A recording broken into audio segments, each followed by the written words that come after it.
So first of all, who here has ever faced a legal problem either in their business or in life? Hands up. Yeah, you see, it was a horrible experience, wasn't it? And who else would like to learn some of my top legal tips with a P for free today? There you go, first time a lawyer's done anything for free. So thanks for coming along today, really appreciate your time, really appreciate the opportunity to come and talk to you. So I'm a partner at Josiah Hinks Solicitors. I've been a solicitor now for 11 years. The firm itself has been around for 92 years. We've got 5 offices across Leicestershire, around about 45 staff at the moment. And we aim to provide excellent service to businesses and individuals alike.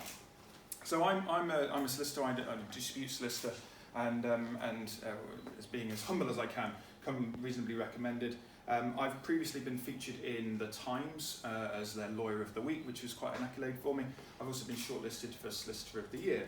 And I have helped thousands of clients in disputes worth millions of pounds over my time. So my specialism is in disputes. I do business disputes primarily. I also help individuals sometimes, but mostly it's disputes.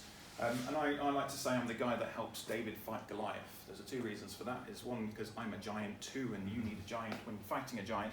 But primarily it's because my clients tend to be the smaller, medium-sized businesses, and they tend to be arguing and having disputes against big businesses. So I tend to be coming across lawyers that are in the top 10, top 20 law firms in the country. So it always seems like a bit of a David and Goliath battle. And that's what I do best in, and I love getting results in those circumstances. Absolutely fantastic. I also advise businesses on a wide range of commercial and contractual issues. So I help put in place legal protections that we're going to be talking about today. So I'll start with this. So a man goes to his lawyer and says, "How much do you charge for 3 questions?" And the lawyer says, £300 plus VAT. The man says, "That's a bit expensive, isn't it?" The lawyer said, "Yes, what's your 3rd question?" So today you get the opportunity to ask questions for free. It's amazing. Unbelievable. So today you're going to get the benefits of my years of experience, some pointers to hopefully get you thinking about the best legal protections that your business can have, how to build a business on solid legal foundations. And some businesses are just happy being the businesses that they are. That's great, and we can help you and put in place legal provisions as well. Some businesses may be getting ready to pass on the business to younger generations, or they might be looking at a sale of the business. And so there's tips and planning strategies that you can have depending on which one you want. So I've not got any slides today. There's no handouts, but if anybody wants the slides, they're all written down. I'm basically just reading it. If you want slides, then if you give me your business card at the end of it, then I will be able to email them out. I don't know if Natalie can also maybe just give me your email addresses. I don't know if you've given permission for that. But business cards for me represents permission. We'll talk about GDPR later. If you have any questions, then probably leave them to the end, but I'll answer them anyway, because that's the kind of person I am. So first things first, getting the basics right. So the first question when you're in business, starting out in business, is have I got the right structure for my business? So you could be a sole trader, you can do it on your own, you could be a partnership, you could be an LLP, you could be a limited company. And it's really important to get that foundation right from the beginning. Now a lot of that is a tax question, so you need to speak to some of the accountants in the room to give you an opinion advice on whether or not limited liability company is the right thing for you. It is a tax decision, but not most of the time, but there's also some important legal considerations to think about as well. So a partnership, for instance, is 2 people going in business together with a view to making profit. And lots of people kind of do this and they stumble upon being a partnership. Business grows, and they were friends to start with, and they fall out. And that's where it becomes really expensive, really costly to sort out. So the next step is, once we've decided what that structure is, do we have the agreements in place that we should have? And I'll be talking about some of those separate agreements in a bit. It's not just internal agreements, how the company is regulated, how a partnership is regulated, but it's agreements, contracts that we have with third parties. So our customers or our suppliers. They might be contracts that you do and you prepare and you send out. It might be ones that you receive. But I always think it's really important to make sure that you're not just signing documents that come in. Because when it hits the fan, you need to make sure that you understand the contract, or you understand your obligations or responsibilities or consequences under the contract. And do we use the right terms and conditions? Do we trade from terms and conditions? Hands up who has terms and conditions in their business. Yeah, so not too bad of a start. So terms and conditions are really important, and I'll come on to terms and conditions as well at a later date. If the plan is to look at selling the business or an exit, are we putting in place all the things that we need to do to achieve that? So terms and conditions then. Terms and conditions are really important. And for me, I think for any business, however small they are, I think having terms and conditions makes you look more professional right from the outset. So a good thing to have makes you look like a proper business right from the beginning. But there's some fantastic advantages of having terms and conditions. So the first advantage is if you're dealing with business to business. Who does business to business? Most people in the room are probably majority business to business. If you're doing business to business contracts, you can limit your liability in terms and conditions. So what this means is you can take on a job. Let's say your job is £10,000 worth of work, but if it goes wrong, there could be some consequences. They might lose profit as a result of it going wrong, and that claim could be £100,000 or £1 million. You have some terms and conditions in place, and you limit your liability. You can limit it to however much you want. You could limit it to £100 or £1,000. You can limit it to the price of the invoice. What it means is that if you've got those terms and conditions in place, and it does all go belly up, which sometimes happens, you can rebut any claim that you get by waiving the terms and conditions at them and saying, no, I've limited my liability. So that's really good.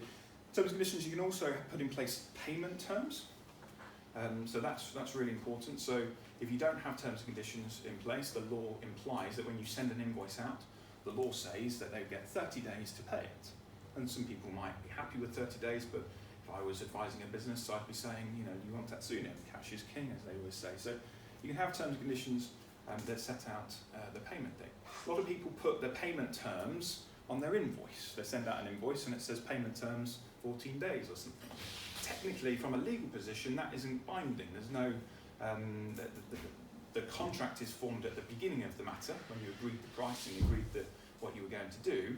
And when you send an invoice, the contract's already been formed, so you technically can't enforce just it being on an invoice. So it needs to be in terms and conditions at the outset. And you can have, of course, terms and conditions that say payment on receipt of invoice, on production of invoice, 7 days, 14 days, or whatever. So payment terms are really important. And linked to that, terms and conditions are also really important for collecting the debt if the invoices are unpaid. We'll talk about it in a little bit, but you can legitimately add on interest and compensation for late payment in terms and conditions. And if it's in terms and conditions and the person didn't pay, and you then add on the interest, add on the compensation, it kind of makes up a little bit for the work that you have to put in some effort to try and get the money back. So always a good idea to be able to do that. And then when for those businesses that deal with consumers, so the people that didn't put the hand up, you get a chance to put your hand up now. If you deal with consumers, put your hand up. There you go, but not you, Duncan, because you're retail. So you just get people that will, do anything. People retail, you've got consumers. When you're dealing with consumers, consumers have loads of rights, as you all know. Lots of different rights.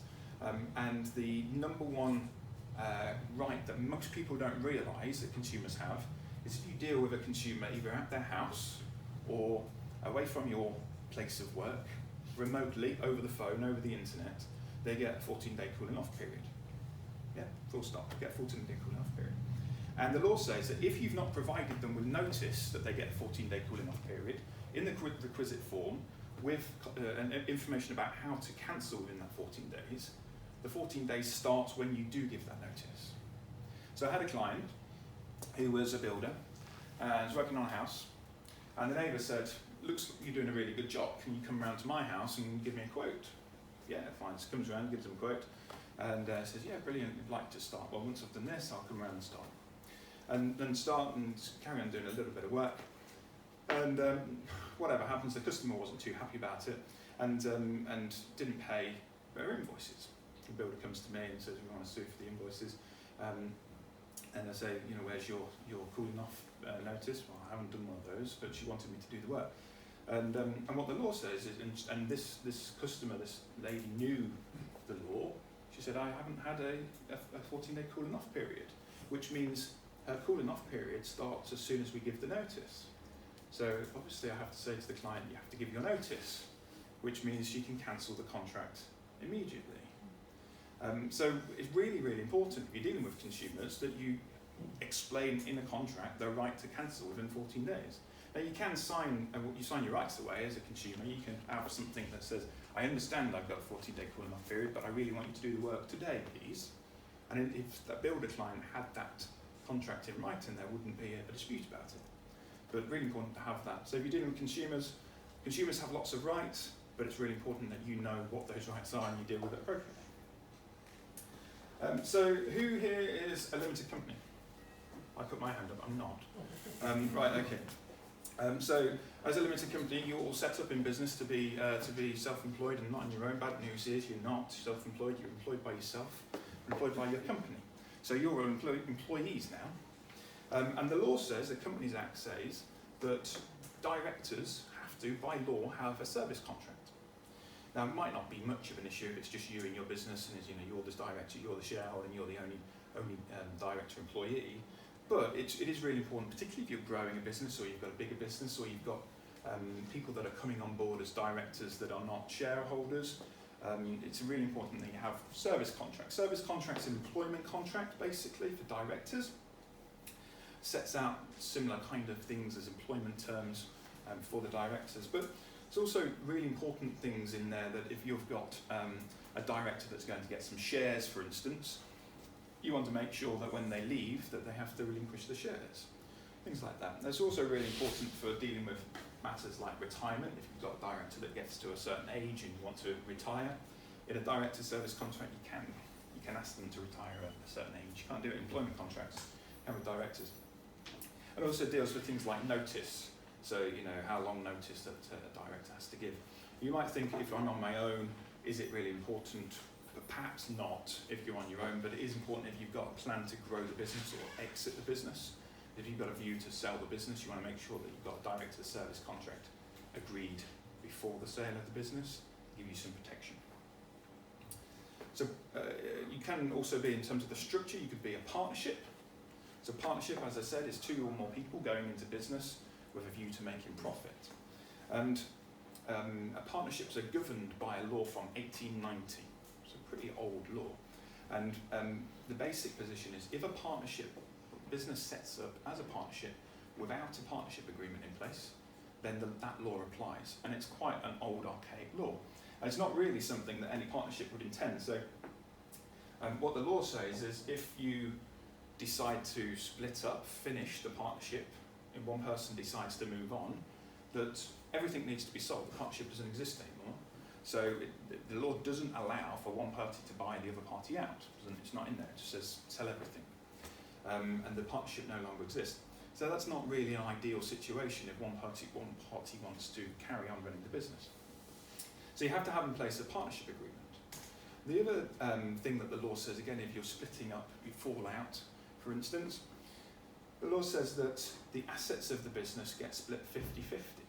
So you imagine a situation where 2 people go into business, one person brings all the money, all the assets, all the good stuff, and puts £100,000 worth of assets into a business, and the other person brings his, knowledge or his good looks like me.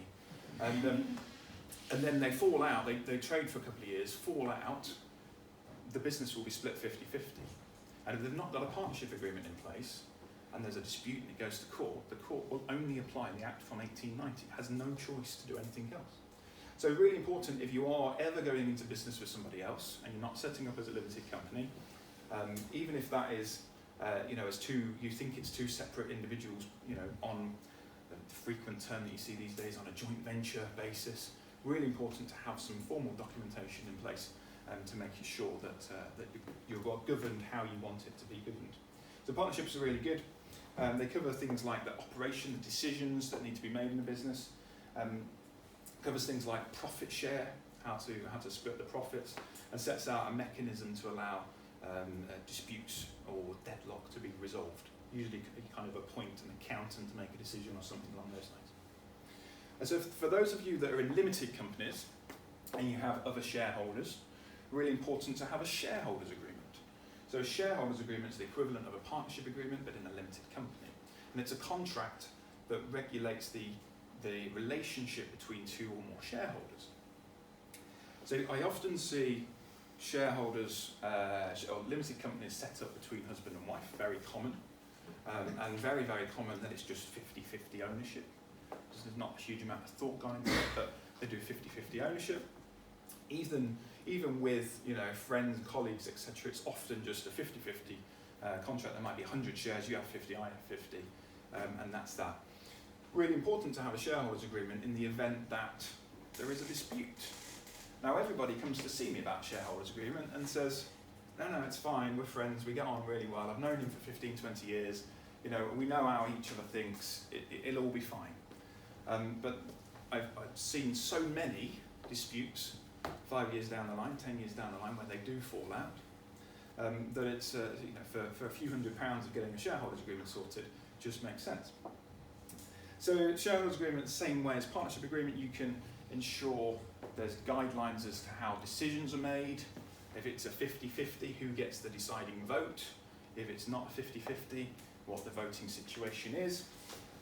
Importantly, you can build into shareholders agreements what tends to be called cross-option agreements, and they're really important for the ongoing viability of a company when one of the people die. So cross-option agreements are usually backed up by insurance, like key man insurance, that is put on trust for one another. So you have two shareholders in a business, one dies, the other person will get, that way around, I'm not swearing, honestly, the other person gets the benefit of that insurance. So say your company's worth £1 million, right, doing really well, it's worth £1 million. Split it down the middle, it's 500,000 each. That's my maths, that's right, isn't it? Yeah, good. And so you have insurance in place to make sure that the person that's still alive is able to buy the shares of the other party.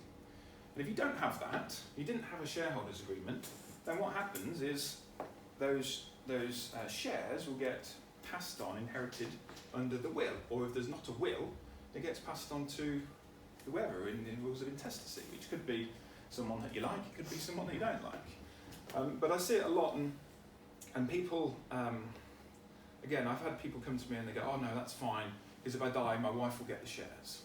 Okay, that's fine. What if your wife has secretly been, for the last 20 years, thinking, well, I could run this business better than you? And all of a sudden comes in and says, no, I don't want to do it like that, I want to do it like this, this and this. Your mate of the last 20 years has now got to have, an issue of a deadlock, potentially, situation. And also, it's just better that, for most people, that actually on death of one party, that the estate gets a lump sum of cash rather than shares. Because in fairness, most people that I've come across, they tend to have their partners, whoever it is, probably aren't interested in running the business, or wouldn't be interested in running the business, or you can't imagine after their partner dying having the ability to run the business, certainly in the short term. So often better to have a shareholders agreement that deals with all of those kind of issues. The shareholders agreements are also really good if you are looking at selling a business or passing business on, but if you're selling a business, looking at selling the business, and you're, say, a majority shareholder, you've got 70% shares in the business, and you've got some other people that are on maybe 5 or 10% shares. When you sell the business, you want to make sure that those people with the 5% shares also sell their shares. Without a shareholders agreement, you can't force them to sell it. And with a shareholders agreement, you can. So you put in place a provision that says, if I'm the 70% shareholder, want to sell my shares, then you guys need to come along with me, and you need to sell your shares as well. You can also, with shareholders agreements, you can also have different class of shares for different people. So spouses, partners, grandkids are a good one, or grandparents, and then put the grandparent shares in trust as a good tax efficient way. I'm not advising on tax, but next point is to get a will. So next tip is get a will and an LPA sorted. So a lot of people think that wills are forgiving certain things. So my auntie, for instance, lives in Skegness. Damn, this is on YouTube now. Anyway, I'll tell her. So she's got her ladro on the top, and I go around and she says, no, the ladro, that's going to be yours when I die. Do you know what ladro is? Ladro is the porcelain figurines, like that, and you can imagine my, I can't wait for those. Yeah? And that's what most people think that wills are for, I want to give my wedding rings to my daughter, I want to do this to that. And they are, but they're a lot better than that. They can sort out things. They can, importantly, you can exclude certain people from the will if it's done properly, make sure that someone doesn't get their hands on things. But obviously really important on a personal level, particularly if you've got kids under the age of 18, really important because you can appoint guardians. So that's a really important thing. And if you've got a business, then again, in conjunction with a shareholders agreement, normally Natalie and I are working together on those kind of things, make sure that the succession planning in the business works with the will as well, so it's all linked and tied together. And powers of attorney, LPAs is the terminology. Powers of attorney, really, really important. So powers of attorney, not just about losing your marbles, most people think they are. They're about losing sort of capacity to do things. It can be temporary as well. And we've had clients before that have been involved in nasty accidents where they've not then been able to sign paperwork. And they were the only person that could sign the banking mandate. And that meant that the banking mandate couldn't be changed because the person that was required to sign the banking mandate to change it couldn't sign it. In those situations, he had a nasty accident, couldn't sign. In those situations, you need to go to what's called the Court of Protection, which is a court that's very expensive to go to. There's a lot of paperwork involved, a lot of time, and importantly, it takes forever. So if we made an application today, Natalie, 9 months maybe, something like that? 9 to 12 months. 9 to 12 months before we can get a court order that says it's okay, someone else can sign that piece of paper. Imagine that in your business. You've already gone through a horrific accident, and now you can't sign anything, make payments, to do anything with the bank to put somebody else on. It's really going to cripple the business. So an LPA in a business situation is really, really important. Just allows you to appoint somebody else, and should the worst happen, that you're not able to either to think properly or physically do something properly. Generally, powers of attorney, they're also really good outside of a business situation, because again, you can appoint somebody to deal with two aspects, property and affairs. So you need your property and your health and welfare. So that's the health side of things, making decisions about your health and what treatment to go and do and that kind of thing. So powers of attorney are really important, as well as wills. Another top tip of mine is for prenups, prenuptial agreements. So these are quite a big thing of late, and they're primarily the best clients that have prenups are those typically they've already been married, and they're getting married again. That's because they've had their fingers burnt once, right? So they're getting married again, and usually that person is bringing a business. They've already got an established business, right? And so what you can do with a prenup is effectively you ring fence that business. So on a divorce, the business is kind of kept to one side. Okay, that's not being touched on the divorce. You're not going to get any of that. But in return for that, you can't just rip your partner off by saying you're not going to get anything. You have to do something else. So usually people that are doing prenups, they have some other assets as well. So it might be that you give a different split on the marital home, or you've got other property, and you give some other property in place of the business shares. So that on a divorce, if that was to ever happen, the prenuptial agreement is there, governs how the assets should be split. And prenups, people think that it's obviously it's quite difficult, isn't it, to talk to somebody about getting married. You're thinking about what wines you're going to have at the wedding. You're thinking about all the little things and the photographers and all of that. And then one party, chirps up and says, prenup. People think it's a difficult conversation to have, and I'm sure it is. I'm sure it's it is a difficult conversation, but it is a really important one in the same way as businesses. It's about making sure that in this business that you've spent 20, 25 years growing and is now established, you don't want in the worst case scenario, you don't want to have to be giving half of it away or half of your share away. So that's fine. It's not just about doing one over on the weaker party, though, because the law requires that the other party to go to an independence list to get advice on it before it's signed and binding. So it's going to be fair. It's not about sort of ripping somebody off. It will be fair, but it's just about a different distribution of assets up front. So some of my legal tips. Always put things in writing is my best legal tip that I've got. So if you have a conversation with somebody, obviously that's an actual customer or client, have a conversation with them, and you say something, or you agree something, or even if it's they're showing some sort of dissatisfaction, complaint, or anything like that, follow the call up by an email. Just send an email afterwards.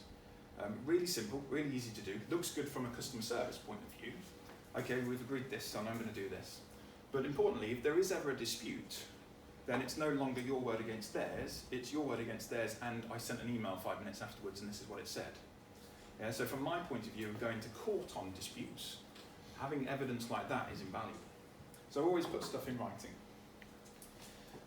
When you're trading with limited companies, you do business to business matters, ask for a personal guarantee. Does anybody do that? Probably not. So if you're trading with somebody and you're giving somebody credit, then as a limited company, the whole idea behind limited liability is they can not pay debts and avoid personal liability. It's why people have limited liability companies. If you have a personal guarantee with a director and the company encounters some problems, goes into administration, liquidation, you've got this personal guarantee, you can chase the director personally. And my viewpoint has always been, put your money where your mouth is. If you want the services, then ensure that the company pays. And that's what a personal guarantee does. You occasionally will get clients that turn around and say, no, I'm not going to do that, and it's your decision to do it. But my advice would be, try and get a personal guarantee in place. So I mentioned earlier in the terms and conditions about collecting or claiming interest and compensation on late payment of debts. So there's a bit of legislation that's called the Late Payment of Debts (Interest Act). And what that act says is that if you're dealing with businesses, it's only businesses, not consumers, if you're dealing with businesses, you can claim interest and compensation on unpaid invoices. So again, if you've set a timescale for payment in your terms and conditions, it starts when that says it starts. Otherwise, it starts the day after 30 days. And if they've not paid, you can claim interest. There's a scale of interest, 40, 70, £100, depending on the size of the debt. And interest at the minute is 8% above base rate, so it's quite a nice bit of interest as well. And it's a good, from a debt collection point of view, you're trying to chase debts, it's always a good encouragement to people to pay, because otherwise they're going to start getting compensation and interest accruing onto the debt. And if you went to court and they still didn't pay, you went to court, the court would order it.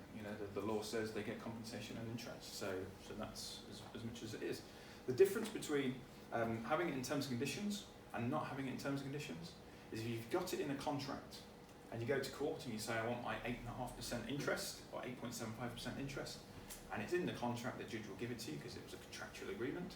If it's not in the contract, the judge has a discretion on the amount of interest. So the judge could turn around and say, actually, I'm not going to give you 8%, I might give you 2%. I had a judge a while ago saying, Mr. Mather, you think you can get 8% interest, then I'll give you my money to invest. Not investment. That's that. So stuff like this is really good, isn't it, this octopus? By the way, it needs a name. So Jen's going to have a competition to name the octopus later, just to let you all know. But so something like this, a brand, a name, a logo, is what I call intellectual property. That's the legal name for it, or IP. And I think it's really important to protect your brand, protect that IP. I see lots of clients that are in situations that have invested a lot of money into brands, that have invested a lot of money into even just the design of it and the logo, and then investing in growing that brand. And what you don't want to do is someone to see it and start copying it. As the court cases say, it's riding on the coattails of your success. You don't want somebody jumping on the back of your bandwagon. And if you've got that registered, so you can have a trademark registered, that's the R in the circle, have it registered, and it means that no one can copy it. No one can do something even similar. And if they do, then you can just stop them completely, really easily, because the law says you can't do it. That's it. And it's really quite cheap to register a trademark. You can do it yourself. It's £180 to register a trademark online. I can do it for you, of course. I charge £349 to do it.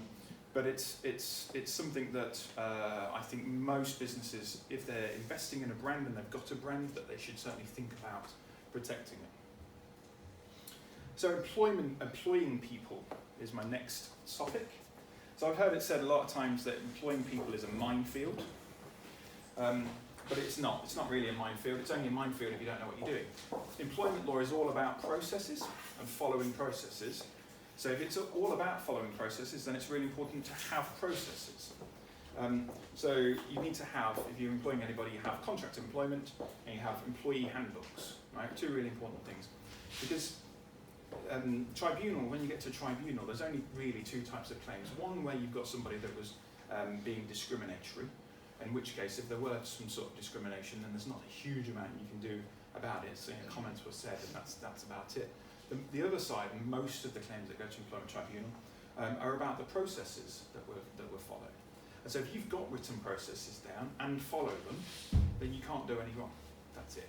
So for instance, if you don't want people at work on their mobile phones, then you have a written policy that says we don't want mobile phones at work, or this is the policy that we have, no social media, whatever it might be. And then if someone breaches that, you can wave the policy in front of them that they had when they first joined you, remind them that that's the policy, and they go, yeah, okay. And if they breach it again, then you can take them for a disciplinary. They've had the policy, and you had disciplinary procedures, again, set down in a handbook, and you just follow it, step by step. And if you do that, and you do have to make somebody, you do have to sack somebody, as long as you followed the right procedure, you're probably going to be okay. Who remembers GDPR? Everybody remember that? There was a lot of people talking about that a year ago, 18 months ago. So it's still a thing, right? It still exists. It wasn't a one week wonder. And it is really important. It's a really important thing because they're starting to find companies. It's obviously the bigger companies, but I imagine the belief at the moment is that they will start with the bigger companies because it looks really good and big. They have a big fine that's leveraged and put on a company, but it will start filtering down. So you need to have in place, you need to just think about what data you've got for your customers, for your employees, etc., how you're using it, how you're keeping it safe, that kind of thing. Really important to show that you've tried. So if there is ever an investigation or a breach and someone's reviewing it and auditing it, at least you can show I've got these documents to put in place and this is what I followed. A lot of clients, when I was really busy last year with it, lots of clients didn't realise that they need to be registered with the ICO, the Information Commissioner. So do that if you've not. It's a really simple thing to do to register. You just fill in your details and you get a little bit of a certificate. But it's important that you do that because if you're not, and there was some sort of data breach, which I'm seeing more and more, customers of clients complaining that something's happened or there's been a breach of their data. Really important then to make sure that you've got that registration because if you're not, you're going to get even bigger of a fine by not having the registration. And the costs of data breaches is at the moment ridiculously high. So I've just got a couple of clients, just over £10,000.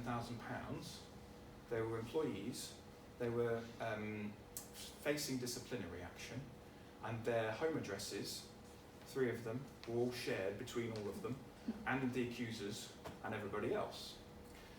And so that's a data breach. They were very upset about it because they were worried that these other people are going to come around and intimidate them, they know their home address, etc. And so the law at the moment basically says for a data breach, you stick your finger in the air and you kind of get that amount. There's no set guidance on it. The leading case was a case against Google, and it looks like a simple data breach at the minute is worth somewhere around about 5 or 10 grand. So really important to not suffer that. I've got this slide. Has anybody got buy-to-let property? Okay, so not too many people. So buy-to-let is a specialism of mine. It's an area of interest of mine. There's so many issues to fall foul of. So if you do know anybody that does have buy-to-let properties, it's really important that they follow some of the steps. For instance, the one that gets most people these days is that you need to provide the tenant with certain information before they start the lease.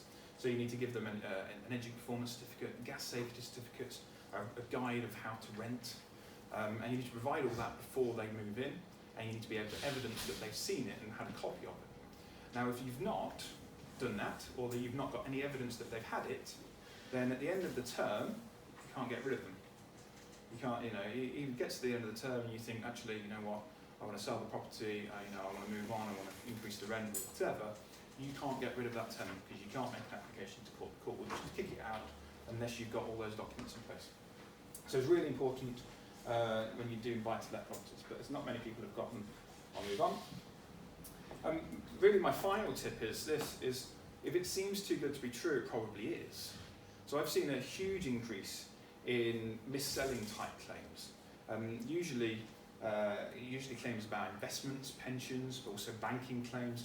But mis-selling and sort of the negligent side of things also be professionals like accountants and solicitors, architects, those kind of things.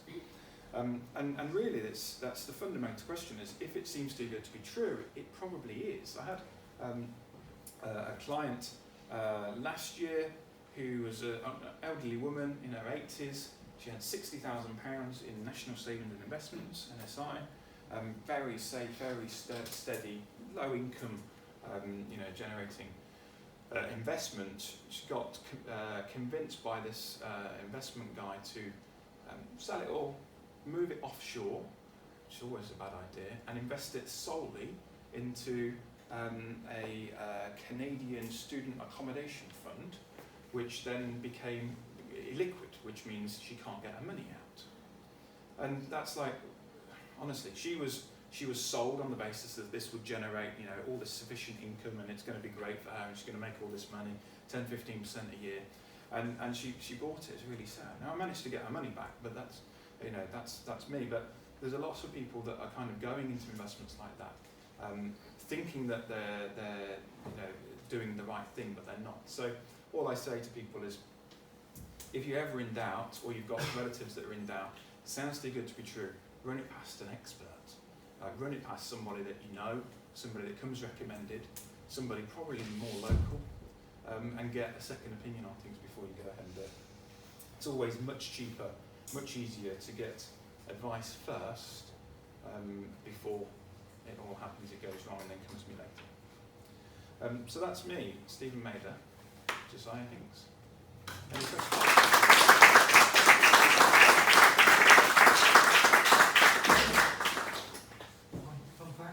Oh, fun fact. Yeah, that's what we all came for, wasn't it? My fun fact, I nearly got run over by the Chuckle Brothers. There you go.